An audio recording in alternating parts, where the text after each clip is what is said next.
Birthdays, anniversaries, weddings, whatever the occasion, it just got a little more personal with meaningful photo gifts from Shutterfly. Add a silly photo to a gold-rimmed mug for your bestie. Put your sweet puppy on a cozy fleece blanket for your teen.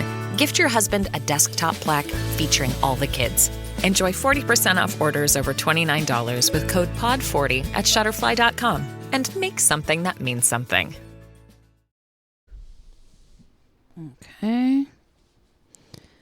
I feel like perhaps I'm a little quiet. Hello. You sound perfect. What episode is this?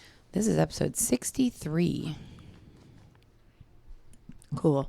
Yeah. Hello, listeners. And welcome to Death by Southwest.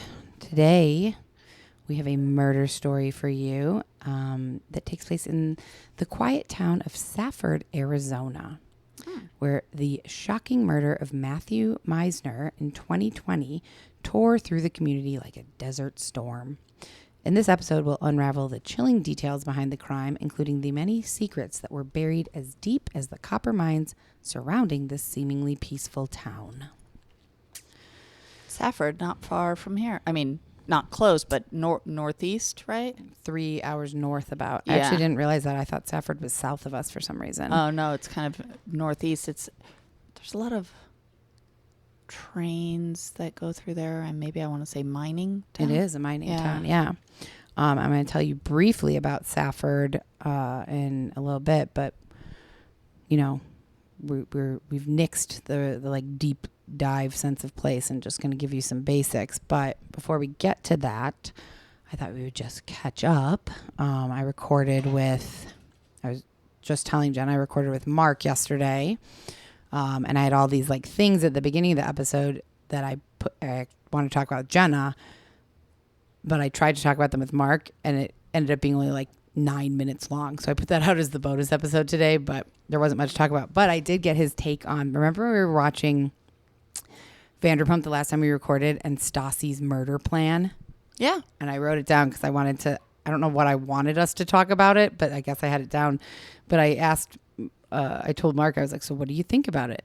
And he was like, well, there's a lot of variables. Like depending on how hard your freezer freezes things, like the ice could get frozen too hard and it could snap or break. Like it might, not come out as a full thing. And I was like, okay, but let's assume it freezes well, and it's a thicker thing. Right, like a cone. Like a cone. Yeah. What I'd worry about is the fingerprints on the tinfoil. Well, right. That's the one thing you got to get rid of, but I mean, you could cut it up and rip it up and throw it in various trashes. Yeah, that's true. You could get rid of it. I still think it's great. He overall thought it was a decent it is. Murder plan. Yeah. And then I think I texted you this. Remember that book Verity? Uh-huh. I listened to it. It's becoming a movie. Yeah. I'm so excited. Oh, yeah. Yeah. I was trying to like remember it, and I kind of do. I read it a while ago, but like the plot is like this wife is basically paralyzed, can't speak anything, and she's how does she? I can't recall why they explained she was paralyzed. I think she had a car accident. That's right. Yep. I won't say more than that. And then like the husband is taking care of her, and then hires a nurse. Oh, she was the wife that got paralyzed was a writer. Right. And she had started writing a series of novels or books or or fiction, something. Right. And he wanted it to be finished. He didn't hire a nurse. I'm wrong. You're right. He hired a ghostwriter to come in and finish writing like the last book in the series or the whole series or something. Yep. And like live in the house and to go through his wife's notes and office library stuff. God, that was a great book. I gotta say it. You don't think so? Oh, it was. Yeah. The ending. We're not gonna talk about it. I can't remember the ending, so you'll have to remind me. It was good, and then it. Well, I totally can't remember. Well, we don't want to. We don't want to spoil it. Yeah. But I'd still see the movie. Yeah, it was a good book. Overall, it was a good book, and it was an interesting plot line. I always forget about that when I'm reading, I'm reading a lot before I go to bed. And whenever I read a book that's really good, I've certainly in the past thought like, this should be a movie. This should be a TV series. Well, I need to remember that because essentially that was what we were tasked with doing at Cavalry was like, read these scripts. Do you think it's worthy of potentially trying to get it made into a movie or TV show? So I feel like if I read a book, like I read this book called The Housemaid, I'm sure it's somewhere being made as a movie because it's fantastic. But why do you have to remember this? Because I could email I could email several people and be like, I just read this book. It's fantastic. Yeah. Do what? Let's see about making it. Whatever. So I need to keep that in the back of my mind. So something that we were talking about last night, and it pertained to yesterday's episode. The woman in the episode yesterday. Well, for everyone else, it's coming out tomorrow. What city was it or town? Place. It was in Colorado, a little ranching town called Florissant. With 174 people, Colorado. And then a little bit in Woodland Park. Yes, it is French. Cool. I just said this is coming out tomorrow. By the time this episode comes out, it will. So ignore all my timeline. Anyways, in the episode that I did with Mark. Number 62. Yes. The one of the main women in that story was a pilot. Mm-hmm. And I can't remember exactly how, but we were talking about flying in planes and stuff, and he had said, I mean, flying is 9,000, it's probably my phone, 9,000 commercial flights go out every day in the United States. He's like, it's so safe and blah, blah, blah. And he said, I don't even think a plane has crashed due to like plane failure since like the 80s here. And I was like, that then what do they crash from? Oh, like wind, weather related. Yeah, weather related. Yeah, I think he was saying like a malfunction on the plane that hasn't happened forever. Right. So it's either pilot error or weather related. Right. But I said that seems unreasonable to me. So I did look it up, and the last commercial airline crash in the United States due to mechanical failure occurred on January 31st, 2000. And it involved Alaska Airlines Flight 261, which crashed into the Pacific Ocean off the coast of California. It was caused by a catastrophic failure of the horizontal stabilizer due to inadequate maintenance. That led to loss of control of the aircraft, and all 88 people on board died.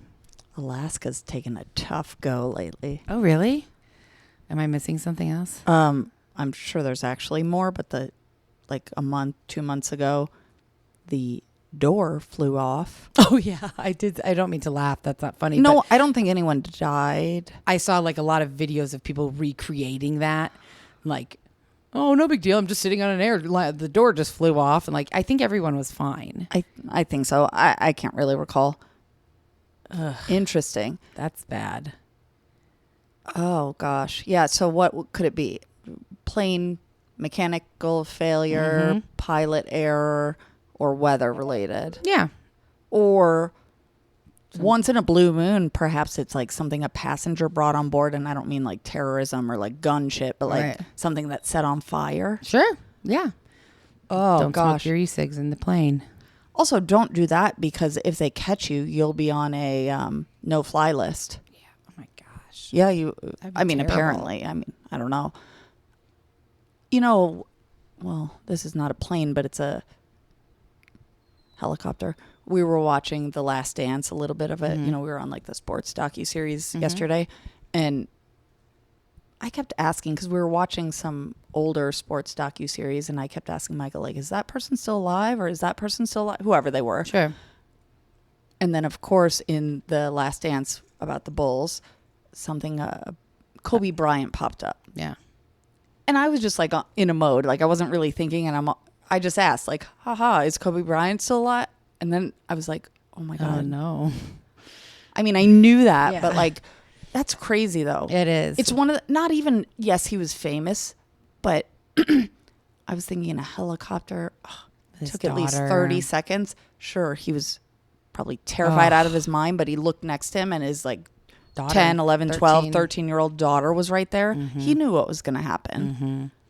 That's the part of, that's the difference for me. I know car crashes happen way more frequently. It's safer than driving in a car. It's different though, because you feel in control when you're in the car, even if it's not safer. Right. Also, typically, if you're going to get in a car accident and die, typically, not always. It's quick. It's quick. Yeah. It can be quick. It can be, I guess, yeah. You're not... I'm making a generalization. Well, I don't... You're either you like are in a coma in the hospital and die a while later. I think it's not even about like if you die quickly or not. A car crash happens fast. Generally, you don't have 30 seconds to be like, oh no, I'm about to crash. I'm sure there are situations where you do, but most of the time I think that a car crash, it just happens. I think that's it. I never like, really land, but like that's... But if you're coming out of the sky in a plane or a helicopter or anything, you know. So you have, I would imagine, at least 15, if not more, seconds to realize what's happening and that you can't do anything about it. Unless you know who the air marshal is and you can grab their gun and put yourself out of your misery. That's true. I've thought that a million times, but you don't know That's true. That's one way to handle it. Yeah. Anywho. So, okay, I have two other things to discuss with you. Have you read, I never really do this, and this is kind of true crimey, I guess. Well, it is. It's a murder. Did you hear about the surfer murders? I don't think so. I think this was last week. I was reading about it. 2 brothers from Australia and 1 man from San Diego went on a surfing trip to Ensenada, the Ensenada area of Baja, California. When they didn't arrive at an Airbnb that they had scheduled, like their families got worried, concern grew. So they started looking for them, the last place that they had been seen, and they found all 3 of their bodies in a well. Where had they last been seen? In Baja, Ensenada, Baja area, in a well 4 miles from where they were camping, in like a well. Yeah. So weird. A 4th body was also found in the well, but not connected to them, just like from something else. This was, they each died from 1 bullet wound to the head, killed like close range execution style. And, surprisingly, they already found 3 people and took them into custody in Mexico that seemingly are involved in the killings. This guy, Jesus Gerardo, 33 years old, his girlfriend, and then somebody else. But apparently he went home April 28th and said, I took care of these 3 gringos. And when she asked what he meant, he said, I killed them. That's what the girlfriend's apparently saying. I wonder what the purpose was. They think that... Money, drugs, robbery gone wrong, something? They think... They think that Jesus was trying to steal tires off of their pickup truck. And they came upon him and that was it. And because Jesus, after he said I killed them, he said, look, I also got new tires for your car. Ah. Yeah. Well, this is where my head went. And actually, I didn't know you were going to say, because Baja can be California or Mexico. Mexico. They were in the Mexico side, yeah. But I was going to say, okay, what did they still have anything on them? Maybe it was a robbery gone wrong. Yeah. Also, we could have done this as a Death by Southwest murder. Oh, I certainly, because it's not, he's in custody, Jesus. The girlfriend and somebody else haven't been arrested yet. And there's just not a ton of, because I thought that. I was like, well, maybe I should talk about this, but there isn't a ton of information about it. So I added it to the list for once this is worked out, because Baja, I started reading about it. I didn't realize it is one of the most dangerous, violent states in Mexico. Tons of drug and gang turf wars. Because it's we have our border here. That's one of the parts that border California. Not that I'm saying that, yeah, inherently it is. Yeah. Borders are, dangerous places. Yeah. Oh, that's so funny because I could hear you starting to be woke about that. Doesn't mean that it's more. Yeah, but it is. It just is. That's a fact. Yeah. And it's funny. I read an email, very short email yesterday. So sorry for listeners.